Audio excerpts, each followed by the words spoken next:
സമഗ്ര ഗുണമേന്മ വിദ്യാഭ്യാസ പദ്ധതിയുടെ കൂത്തുപറമ്പ് നഗരസഭാ തല പ്രഖ്യാപനം നഗരസഭ VKC ഹാളിൽ നടന്നു.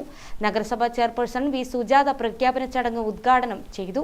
വിദ്യാഭ്യാസ standing committee chairperson MV Sreeja അധ്യക്ഷയായി. വളരെ ജാഗ്രതയോടെയുള്ള ഇടപെടലാണ് കേരളത്തിലെ പൊതുവിദ്യാഭ്യാസ മേഖലയെ ഏറ്റവും ആകർഷകമായ ഒരു മേഖലയാക്കി മാറ്റിയിട്ടുള്ളത്. അപ്പോൾ ഇടക്കാലത്ത് വല്ലാത്ത രീതിയിൽ അനാകർഷകമാക്കപ്പെട്ടിരുന്ന അല്ലെങ്കിൽ ആയി പോയിരുന്ന ആ ഒരു പൊതുവിദ്യാഭ്യാസ രംഗത്തെ അതിന്റെ ഭൗതിക സാഹചര്യങ്ങൾ മെച്ചപ്പെടുത്തുന്നതിൽ നല്ലൊരു ഇടപെടൽ സർക്കാർ തലത്തിലും അനുബന്ധിച്ച് തന്നെ എയ്ഡഡ് സ്കൂളുകളും ഒക്കെ നടത്തി. അപ്പോൾ ഭൗതിക സാഹചര്യങ്ങൾ മാത്രം മെച്ചപ്പെട്ടാൽ പോരാ എന്നുള്ളത് എല്ലാവർക്കും അറിയുന്ന കാര്യമാണ്.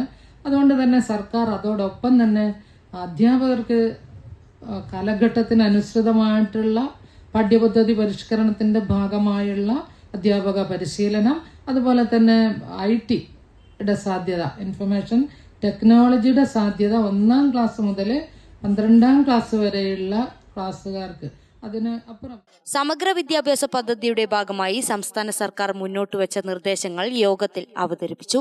ചടങ്ങിൽ Koothuparamba BRC BPC N Satheendran പദ്ധതി വിശദീകരണം നടത്തി. കൂത്തുപറമ്പ് BRC CRCC ഷെറിൻ ഷഹാമ സംസാരിച്ചു. കൂത്തുപറമ്പ് മുനിസിപ്പാലിറ്റി പരിധിയിൽ ഉൾപ്പെടുന്ന വിദ്യാലയങ്ങളിലെ പ്രധാന അധ്യാപകർ, PTA പ്രസിഡന്റുമാർ, വാർഡ് കൗൺസിലേഴ്സ്, BRC പ്രതിനിധികൾ എന്നിങ്ങനെ 40-ൽ പരം ആളുകൾ യോഗത്തിൽ പങ്കാളികളായി. ഗ്രാമിക ന്യൂസ്, കൂത്തുപറമ്പ്.